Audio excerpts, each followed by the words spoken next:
Now the third part is short circuit and open circuit. तो आइए देखते हैं कि कैसे short circuit and open circuits को कैलकुलेट करेंगे। उसमें जो भी टर्म्स हमें कैलकुलेट करना है, सपोज पावर कैलकुलेट करनी है या फिर करंट कैलकुलेट करना है या वोल्टेज कैलकुलेट करना है, तो पहले तो short circuit and open circuits होते क्या हैं, फिर हम उसमें कैलकुलेशंस देखेंगे।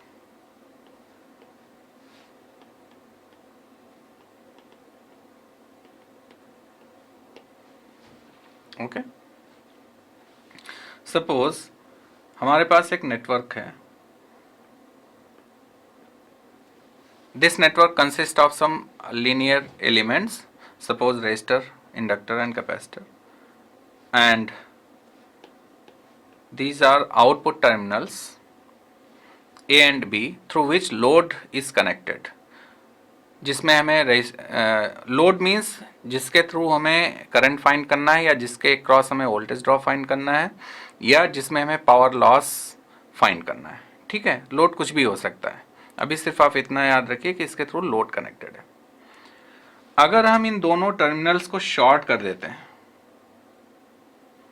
शॉर्ट करने का मतलब क्या होता है, सपोज ए पे पोटेंशियल क्या था, वी ए, बी टर्मिनल पे पोटेंशियल वी बी था। तो जब हमने इनको दोनों को शॉर्ट कर दिया, इसका मतलब क्या है कि ए और बी एक दूसरे से कनेक्टेड हो गए। इसका मतलब हो गया V A equals to V B. तो इसमें जो पोटेंशियल डिफरेंस है V A B, that is V A minus V B, ये क्या हो जाएगा, जीरो। तो कभी भी अगर कोई भी टर्मिनल शॉर्ट सर्किटेड है, मीन्स शॉर्टेड हैं, तो उसमें करंट तो फ्लो करेगी आई, बट उसमें पोटेंशियल डिफरेंस क्या होगा, जीरो होगा। सिमिलरली इसी नेटवर्क को अगर हम कंसीडर करते हैं और इनके दो आउटपुट टर्मिनल हैं ए एंड बी, बट ये ओपन है, इसमें हम कोई भी कनेक्शन नहीं है, तो आपको पता है कि ओपन टर्मिनल में करंट क्या होती है, जो करंट इसमें फ्लो करेगी ये क्या होगी, जीरो, बिकॉज ओपन सर्किट में करंट तो फ्लो करती नहीं है। बट इसके क्रॉस कुछ वोल्टेज एग्जिस्ट करेगा, and this is VOC, means open circuit voltage. तो इस ओपन सर्किट वोल्टेज की कुछ ना कुछ वैल्यू होगी, बट यहां पर करंट क्या होगी, जीरो। इस केस में करंट, शॉर्ट सर्किट के केस में करंट क्या होगी, maximum, and it can be infinite. Ideally तो नहीं हो सकता, प्रैक्टिकली इनफाइनाइट तो नहीं हो सकता, बट आइडियली यू कैन से it can be infinite. So in case of short circuit current is maximum, potential difference between the terminal is zero. In open circuit current is zero, and there is a open circuit voltage and it can be infinite ideally.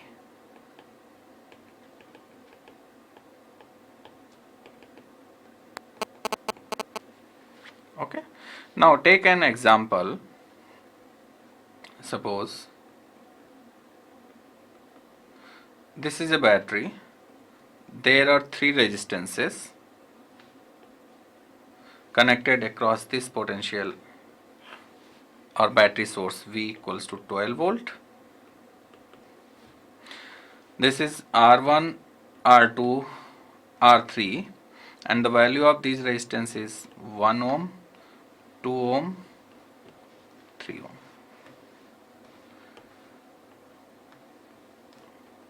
Suppose this is terminal A, B, C and D.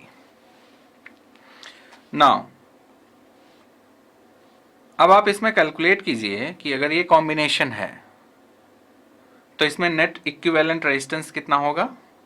Equivalent resistance होगा इसमें R equivalent equals to, because all these three resistances are connected in series, तो equivalent resistance हो जाएगा 6 ओम, right. और इनके अगर total potential देखेंगे तो सीरीज में पोटेंशियल तो डिवाइड होता है, मींस R1 के क्रॉस कुछ पोटेंशियल ड्रॉप होगा, R2 के क्रॉस कुछ होगा, बट नेट पोटेंशियल जो है, जो सोर्स इसके कनेक्टेड है between A and D, potential drop VAD equals to V होगा, दैट इज 12 वोल्ट। ये तो चेंज होने वाला नहीं है। इसमें करंट कितनी फ्लो करेगी? Current will be V upon R equivalent, that is 2 ampere. ठीक है, और इसमें पावर कितनी होगी? Power equals to what? Power equals to VI और you can say I square R। तो I is 4, R is 6, means 24 watt इसमें power होगी। अब देखते हैं कि अगर हम इसमें कोई भी टर्मिनल ओपन कर देते हैं, सपोज हमने R3 को ओपन कर दिया, R3 को रिमूव कर दिया, मीन्स ये ओपन हो गया। तो अगर ये ओपन है मीन्स इसमें जो भी करंट फ्लो करेगी I, वो क्या हो जाएगी? 0। और जब करंट 0 हो जाएगी तो यहाँ पर इक्विवेलेंट रेजिस्टेंस अगर कहेंगे तो R1 R2 सीरीज में है, 2 + 1 3 ओम हो जाएगा। बट इसमें कोई भी पावर लॉस नहीं होगा बिकॉज करंट ही नहीं फ्लो कर रही है। कोई भी वोल्टेज ड्रॉप इसके क्रॉस R1 R2 के क्रॉस नहीं होगा। क्यों? R1 R2 में कोई करंट ही नहीं फ्लो कर रही है। तो ये जब ओपन सर्किट है तो यहाँ पे ओपन सर्किट के क्रॉस हमने क्या बोला था कि इसके बीच में क्या होगा? VOC open circuit voltage. और वो कितना होगा? जब इसमें वोल्टेज ड्रॉप 0 है, इसमें वोल्टेज ड्रॉप 0 है, तो पैरेलल में क्या होता है? नेट वोल्टेज ड्रॉप क्या होता है? जितने भी सीरीज में एलिमेंट्स होते हैं उनके इक्वल। तो V1 + V2 + VOC। V1 is 0, V2 is 0, तो ये कितना हो जाएगा? Equal to V, that is 12 volt. तो यहाँ पर VOC क्या हो जाएगा? 12 वोल्ट, अगर इसको हम ओपन कर देते हैं। ठीक है, ये हमारा सेकंड केस हो गया। अब हम आते हैं नेक्स्ट पार्ट में। नेक्स्ट पार्ट में क्या करते हैं? सपोज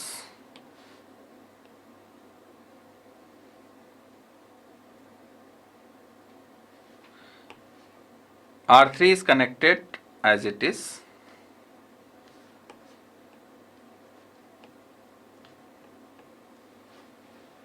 Now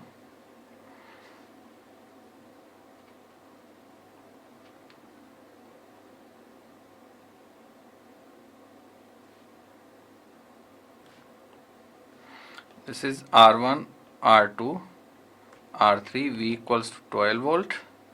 अब हम क्या कर रहे हैं? A B C D, C और D को शॉर्ट कर रहे हैं। हमने C और D को शॉर्ट कर दिया, मीन्स R3 पिक्चर में नहीं है अभी। R3 को हम यहाँ क्या कह सकते हैं कि R3 को हमने रिमूव कर दिया। रिमूव मीन्स उसको हमने एक कॉमन वायर से कनेक्ट कर दिया, दैट इज शॉर्टेड। तो here C and D are shorted, that means R3 equals to 0, आप ऐसा कह सकते हैं। ठीक है, R3 को हमने रिमूव कर दिया। तो यहां पर इक्विवेलेंट रेजिस्टेंस कितना हो जाएगा? R1 + R2, that is 3 ohm, because this is 1 ohm, this is 2 ohm. और यहां पर नेट पोटेंशियल ड्रॉप कितना होगा? नेट पोटेंशियल ड्रॉप तो चेंज होगा नहीं, आप किसी को भी शॉर्ट कर दें VAD तो 12 वोल्ट ही रहेगा। Individual potential drop R1 R2 R3 के, R3 तो है नहीं तो वो तो 0 हो जाएगा VCD, बट VAB कुछ होगा, VBC कुछ होगा, लेकिन हम यहाँ पर VAD की बात कर रहे हैं, वो तो 12 वोल्ट ही रहेगा। करंट कितनी फ्लो होगी? VAD डिवाइडेड बाई, इसमें जो करंट I फ्लो करेगी वो कितनी हो जाएगी? यहाँ पर I डैश एज्यूम कर लीजिए, I डैश कितनी होगी? V divided by R equivalent, तो 12/3, दैट इज 4 एम्पियर। और इसमें पावर लॉस कितना होगा? I square R, that is 16 into R, R is R equivalent, और R इक्विवेलेंट कितना है? 3, तो पावर ड्रॉप होगा 48 वाट। अभी इसमें एक और एनालिसिस करते हैं हम, फिर कंपैरिजन देखेंगे कि हम कहना क्या चाह रहे हैं आपसे। ये ओरिजिनल सर्किट है, R1 R2 R3 connected in series, 1 ohm 2 ohm and 3 ohm. Net applied voltage is this. हमने क्या किया? This is A B C and D। हमने क्या किया, बी और डी को शॉर्ट कर देते हैं।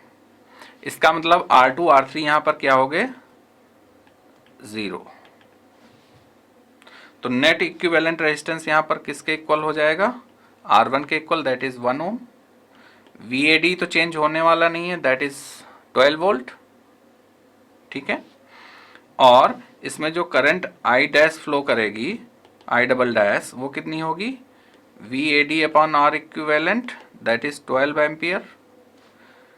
और इसमें पावर लॉस कितना होगा, I double dash square R, that will be equal to 144 वाट।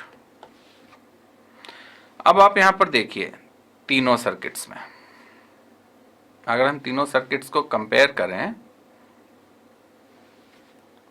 तो यहां पर देखिए कि फर्स्ट सर्किट में जब तीनों रेजिस्टेंस एग्जिस्टेंस में थे, R1 R2 R3, हमने किसी को शॉर्ट नहीं किया था, तब करंट 2 एम्पियर आ रही थी और पावर 24 वाट आ रही थी। रेजिस्टेंस ज्यादा था सर्किट का, 6 ओम था टोटल। जब हमने R3 को शॉर्ट कर दिया तो रेजिस्टेंस इक्विवेलेंट कितना, रेजिस्टेंस कम हो गया, 3 ओम हो गया। पहले 6 था, अब 3 हो गया।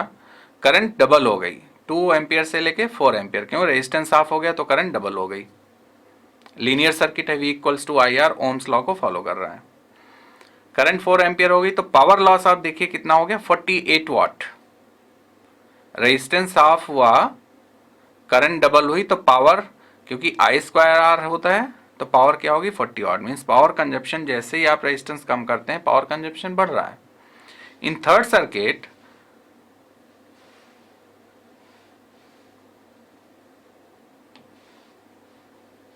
इन दिस थर्ड सर्किट आप यहां पर देखिए, अगर हमने R2 R3 को शॉर्ट कर दिया तो इक्विवेलेंट रेजिस्टेंस कितना हो गया, 1 ओम, और करंट हो गई 12 एम्पियर। पहले 6 ओम था, फिर 3 ओम हुआ। अब हमने क्या किया, 1/3 कर दिया रेजिस्टेंस को, सेकेंड अगर कंपेयर करें 3 ओम से 1 ओम कर दिया तो करंट क्या हो गई, 3 टाइम्स हो गई, 4 एम्पियर से 12 एम्पियर हो गई, और पावर ड्रॉप या पावर लॉस 144 वाट हो गया। तो जैसे जैसे हम रेजिस्टेंस को कम करते जा रहे हैं, करंट इंक्रीज हो रही है और पावर लॉस बढ़ रहा है। तो इससे क्या कंक्लूजन क्या निकलता है, यहां पे कंक्लूजन क्या निकलता है कि जैसे जैसे आप रेजिस्टेंस सर्किट में या फिर रिड्यूस कर रहे हैं या फिर सर्किट शॉर्ट हो रहा है तो पावर लॉस इंक्रीज हो रहा है। और जैसे ही पावर लॉस इंक्रीज होगा, इसका मतलब क्या है, हीट उस सर्किट में बढ़ रही है। और अगर बहुत ही ज़्यादा हीटेड हो गए सर्किट एलिमेंट्स तो सर्किट क्या हो सकता है, या वो एलिमेंट क्या हो सकता है, बर्न आउट हो सकता है।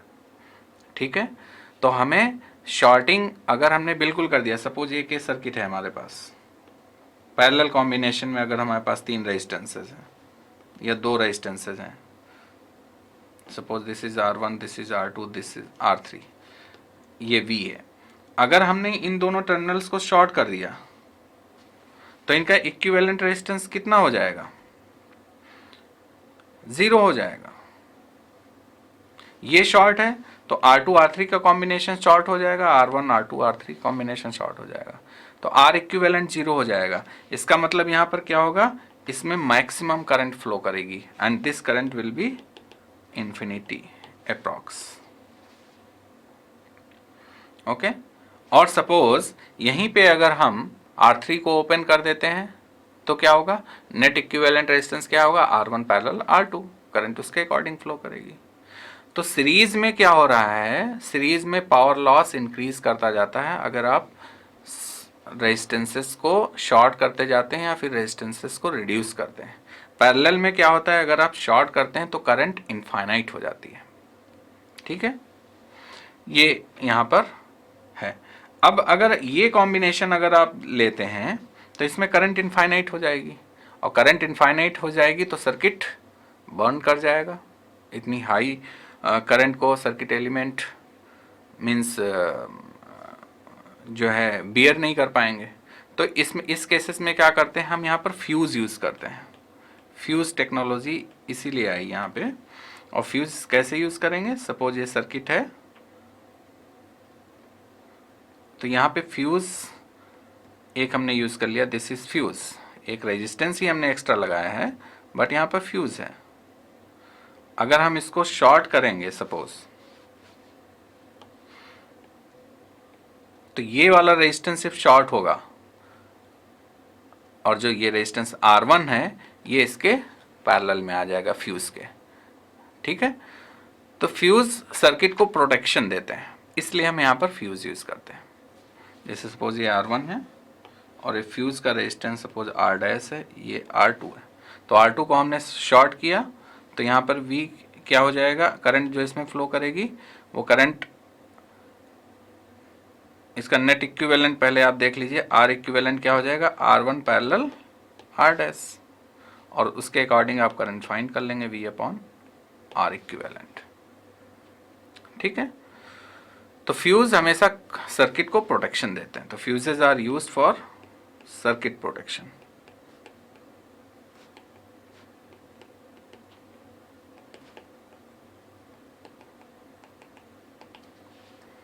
ओके, नाउ अब जैसे हमने शॉर्ट सर्किट ये डिस्कशन किया आपसे, ओपन सर्किट में हमने क्या कहा था कि ओपन सर्किट में जब आप यहाँ ओपन करते हैं टर्मिनल्स को, तो करंट तो जीरो होगी, but there will be a open circuit voltage across the open terminal. ठीक है, तो चाहे वो सीरीज में हो, अगर सीरीज में कनेक्टेड हैं और हमने ओपन कर दिया तो हमने बताया कि उसमें कोई करंट फ्लो नहीं होगी, और जो भी अप्लाइड पोटेंशियल है वो उस ओपन टर्मिनल के क्रॉस हो जाएगा। पैरेलल में ओपन कर देते हैं तो जिस रेजिस्टेंस को ओपन किया, बाकी नेट रजिस्टर या इंडक्टर जो कनेक्टेड हैं उनका इक्विवेलेंट फाइंड करके हम करंट फाइंड आउट कर सकते हैं। जैसे हम एक यहाँ पर हमने लिया, इसमें सपोज इस केस में अगर हमने R2 को ओपन कर दिया तो ये इक्विवेलेंट सर्किटरी क्या बन जाएगी,